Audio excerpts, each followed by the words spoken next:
अस्सलाम वालेकुम। आज जो हमने टॉपिक स्टार्ट करना है वो है डाइजेशन इन काकरोच। काकरोच के अंदर डाइजेशन पढ़ने से पहले हम काकरोच की कुछ प्रॉपर्टीज़ देख लेते हैं। काकरोच किंगडम एनिमिलिया से बिलोंग करता है और ये फाइलम आर्थ्रोपोडा से बिलोंग करता है। इसकी क्लासिफिकेशन फाइलम आर्थ्रोपोडा के अंदर की गई है और क्लास इंसेक्टा के अंदर इसे रखा गया है, यानी ये एक इंसेक्ट है।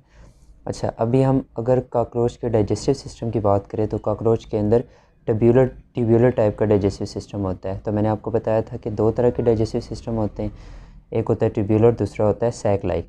तो ट्यूब्यूलर डाइजेस्टिव सिस्टम वो होता है जिसमें इंजेशन फूड को इनटेक करने के लिए और इजेशन यानी वेस्ट मटेरियल को निकालने के लिए इलादा ओपनिंग होती हैं। जैसे ह्यूमन का जो डाइजेस्टिव सिस्टम है वो ट्यूब्यूलर होता है, उसी तरह से काकरोच का डाइजेस्टिव सिस्टम भी ट्यूब्यूलर डाइजेस्टिव सिस्टम होता है। और उसके बाद काकरोच ओमनीवोरस ऑर्गेनिज़म है। ओमनीवोरस का मतलब होता है कि वो ऑर्गेनिज़म जो हर तरह की फूड के ऊपर फीड कर सकता है।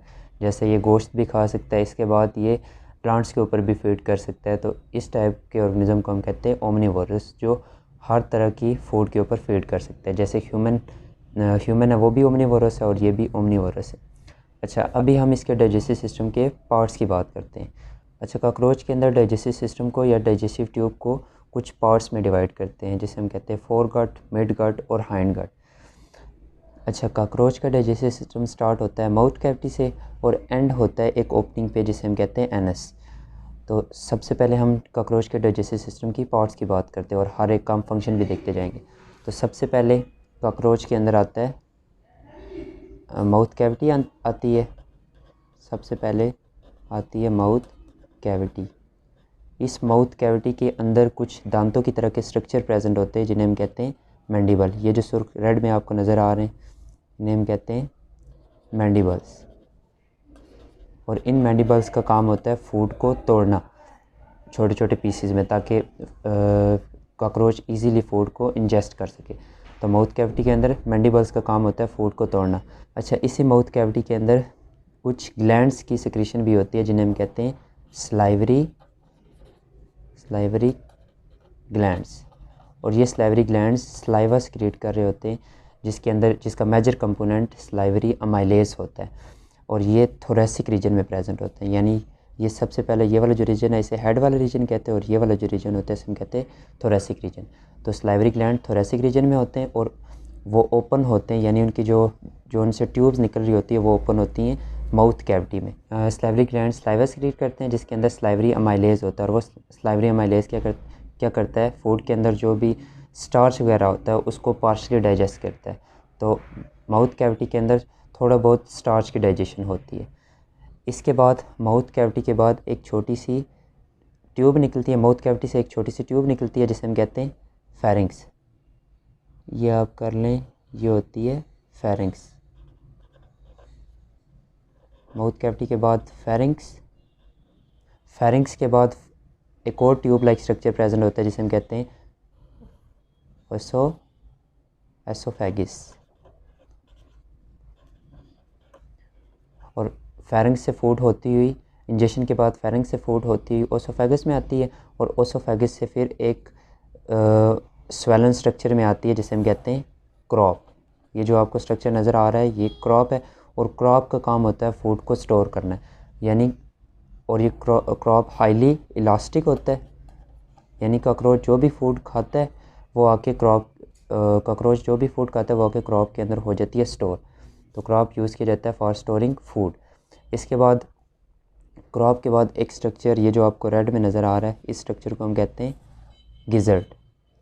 तो क्रॉप के बाद एक स्ट्रक्चर आता है जिसे हम कहते हैं गिज़र्ड। इस गिज़र्ड के अंदर, इसको मैंने ये इस तरह से बनाया हुआ है, इस गिज़र्ड के अंदर भी कुछ टीथ लाइक स्ट्रक्चर प्रेजेंट होते हैं। और वो टीथ लाइक स्ट्रक्चर क्या करते हैं, जो फूड क्रॉप से आती है उसको और छोटे छोटे पीसेस में तोड़ रहे होते हैं। यानी इस गिज़र्ड का काम होता है ग्राइंडिंग का, इसका काम होता है फूड को पीसना, ग्राइंड करना। तो ये सारे जो आपने पार्ट पढ़े ये सारे किसके हैं, फोर गट के। तो काकरोच के अंदर जो डाइजेस्टिव ट्यूब होती है, ये डाइजेस्टिव ट्रैक होता है, उसके ये जो पार्ट आप पढ़ चुके हैं वो सारे किसके अंदर आते हैं, फोर गट के अंदर। यानी आपने कौन कौन से पढ़ा, सबसे पहले माउथ कैविटी, उसके बाद फेरिंक्स, उसके बाद ओसोफेगस, क्रॉप और गिजर्ड। ये सारे पार्ट हैं फोरगट के। इसके बाद स्टार्ट हो जाता है मिडगट, और मिडगट गिजर्ड जहाँ पे ख़त्म होता है वहाँ से स्टार्ट होता है मिडगट। और मिडगट सिर्फ एक ट्यूब लाइक स्ट्रक्चर पर मुश्तमिल होता है। यानी ये जो ट्यूब लाइक स्ट्रक्चर आपको नज़र आ रहा है, इस ट्यूब लाइक स्ट्रक्चर को हम कहते हैं मीज़ेंट्रॉन। और फोरगट और मिडगट दोनों के जंक्शन पे कुछ ट्यूब्स प्रेजेंट होती है। ये जो आपको ट्यूब्स नज़र आ रही हैं, इन ट्यूब्स को हम कहते हैं हेपेटिक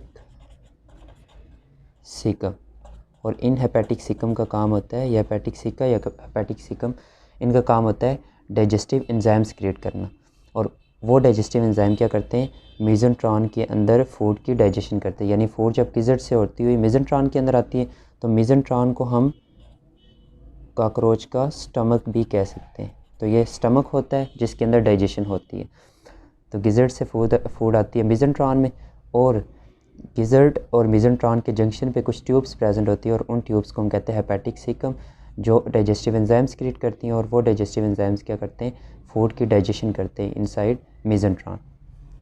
मिडगट के अंदर सिर्फ क्या प्रेजेंट है, मीज़ेंट्रॉन या फिर स्टमक भी हम इसे कह सकते हैं। अच्छा, इसके बाद आता है हाइंडगट। तो हाइंडगट के अंदर आ जाता है ileum, colon, rectum, then anus. ये सारे पार्ट है हाइंडगट के। तो जहाँ पे मिडगट एंड होता है, मिडगट और हाइंडगट के जंक्शन पे कुछ और ट्यूब्स प्रेजेंट होती हैं जिन्हें हम कहते हैं मालपीजियन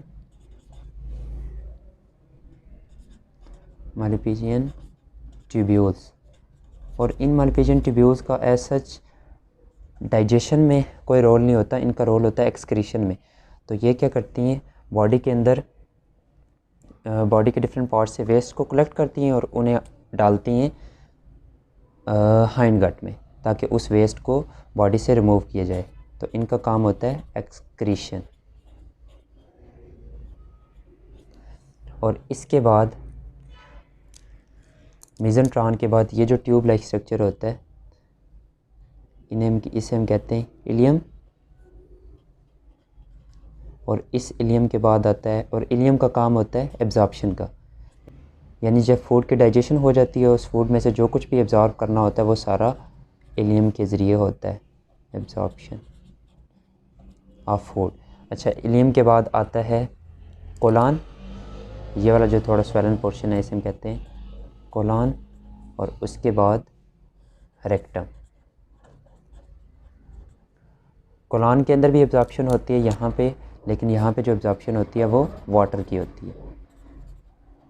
तो ये वाटर की एब्जॉर्प्शन करता है। और उसके बाद आता है रेक्टम। रेक्टम के अंदर जो वेस्ट मटेरियल होता है, यानी वो फूड जो जिसकी एब्जॉर्प्शन वगैरह नहीं हुई होती, उसको यहाँ पे स्टोर किया जाता है, वेस्ट को यहाँ पे स्टोर किया जाता है।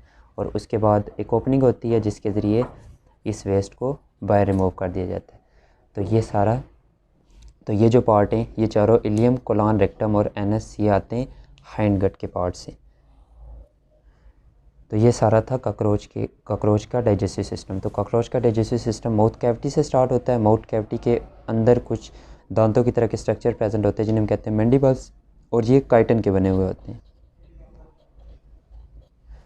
अच्छा, माउथ कैविटी के बाद आता है ट्यूब लाइक स्ट्रक्चर या ट्यूब। माउथ कैविटी के बाद एक ट्यूब आती है जिसे हम कहते हैं फेरिंक्स, और उस फेरिंक्स के बाद आती है ओसोफेगस। ओसोफेगस के बाद क्रॉप के बाद गिजर्ड के बाद आता है मीज़ेंट्रॉन जिसे हम स्टमक भी कहते हैं। उसके बाद इलियम, उसके बाद कोलन, उसके बाद रेक्टम और देन एनस। ये सारे कॉकरोच के डाइजेस्टिव ट्यूब के या डाइजेस्टिव सिस्टम के पार्ट्स हैं।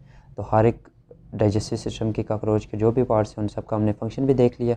तो सलाइवरी ग्लैंड्स का काम होता है सलाइवा सिक्रीट करना, जो कि स्टार्च की डाइजेशन माउथ के अंदर ही कर देते हैं। इसके बाद फेरिंक्स इसके बाद ओसोफेगस और क्रॉप का काम होता है फूड को स्टोर करना। क्रॉप के बाद आता है गिज़र्ड, गिज़र्ड का काम होता है ग्राइंडिंग का।